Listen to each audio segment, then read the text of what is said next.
Ukraine is now using its own weapons to hit Russia and no longer consult Washington regarding where it strikes.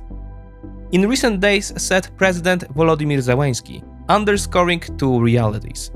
First, he admitted that Kyiv must coordinate when using US-supplied weapons and cannot employ them against Russian territory. Second, and more importantly, Ukraine now possesses not one, but two types of long-range cruise missiles of its own. In the span of just a few days, Kyiv unveiled the long Neptune, with a range of 1,000 kilometers, and the Flamingo, capable of reaching 3,000 kilometers. At the same time, tests continue on the short-range ballistic missile Sapsan, while Washington has approved the sale of more than 3,000 ERAM missiles to Ukraine. August also saw Ukraine carry out a sweeping air campaign against Russia's critical infrastructure. Refineries, terminals, pipelines, and even Kursk nuclear power plant came under attack. How will the Flamingo and the long Neptune reshape the war in Ukraine? Let's find out.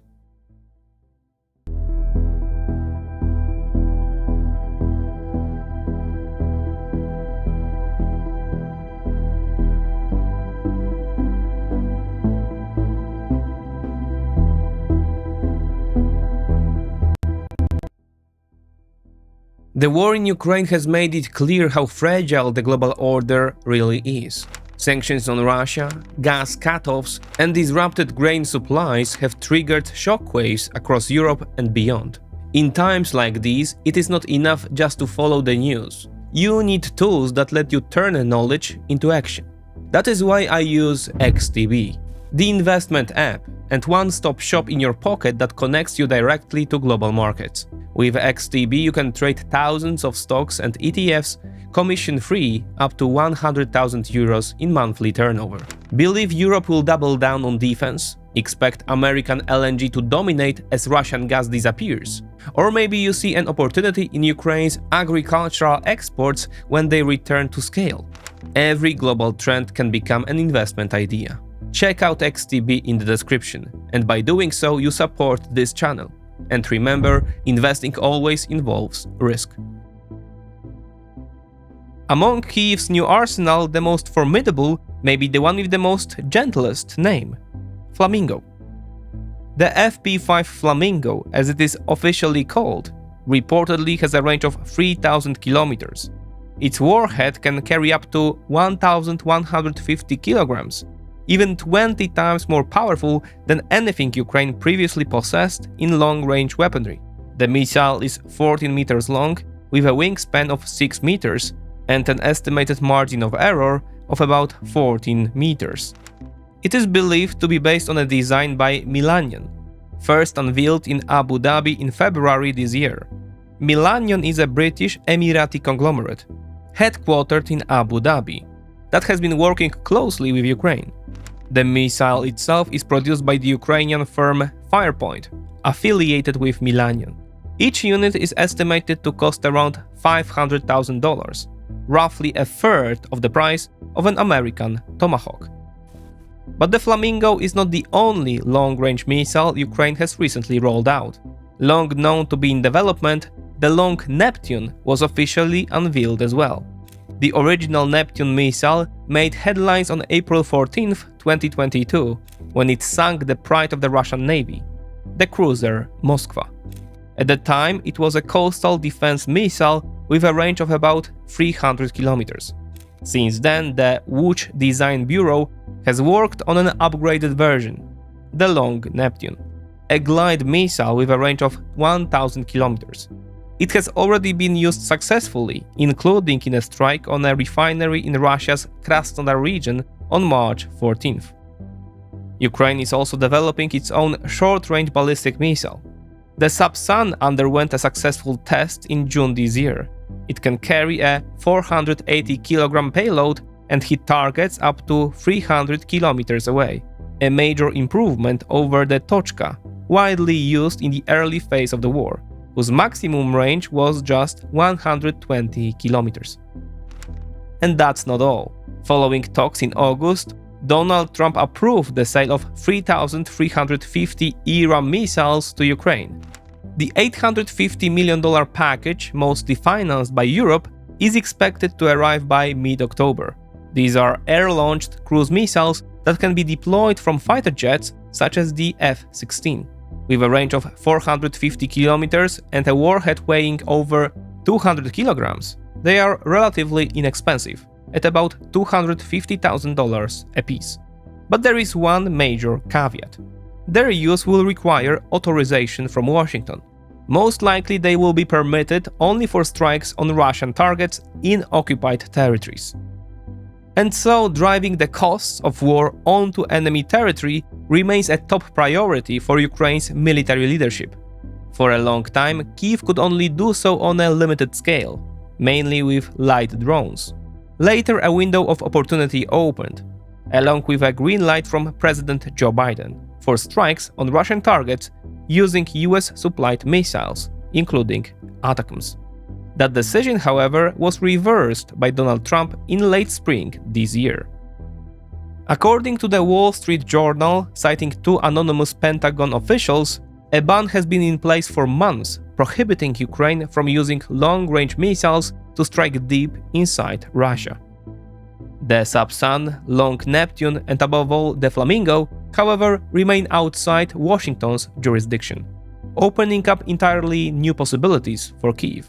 It is worth recalling that in August alone, Ukraine struck multiple critical Russian refineries and other strategic sites.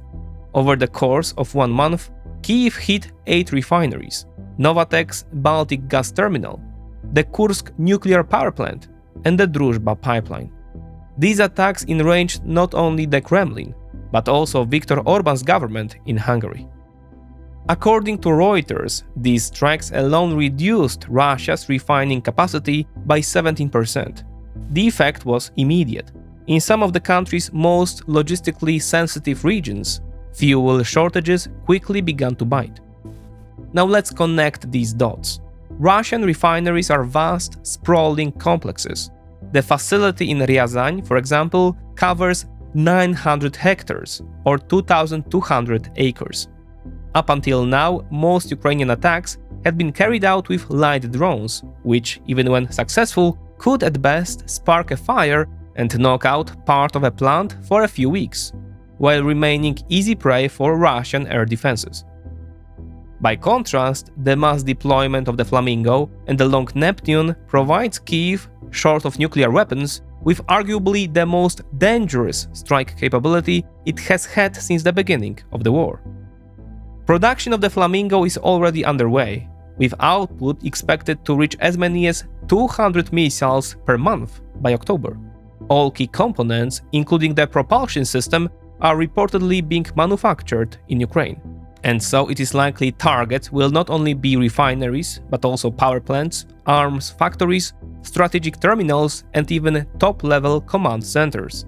And these will not be 50-kilogram warheads, but payloads of up to 1,150 kilograms, capable of inflicting damage on an entirely different scale. This changes the game. Until now, Ukraine had no such instrument of symmetrical retaliation. No weapon capable of bringing the war to Russia itself in a way that is orders of magnitude more disruptive. Blackouts, constant aerial terror, the paralysis of industry and internal logistics. These are everyday realities for Ukrainians, but still an anomaly for Russians. And so, does Ukraine's new missile arsenal flip the table of war entirely? That would be an overstatement. The crucial question is whether Kyiv can achieve and sustain high production capacity for these weapons. Russia is not idle and has likely already located the Flamingo production site, after a careless video from the factory floor was posted online. Still, if Ukraine can keep this ace of hearts in its hands, it represents a serious boost to its offensive capabilities. This brings us to one of the central paradoxes of the war. Its evaluation always depends on perspective. There is no doubt that at present Russia remains the dominant force, advancing steadily despite heavy losses. It continues to enjoy a decisive manpower advantage, Ukraine's greatest vulnerability. Moscow can also count on a lenient approach from Washington, which clearly entertains the possibility of normalizing relations with Russia if it scales back operations in Ukraine. The August talks in Alaska, despite the champagne mood between Trump and Putin, once again produced no concrete outcomes.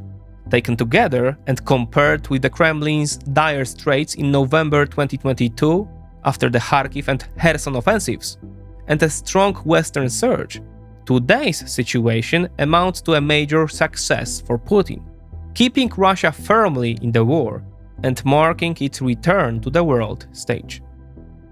The paradox, however, is that compared with the latter half of 2022, and after hundreds of thousands more casualties, Russia has gained barely 1% of Ukraine's territory.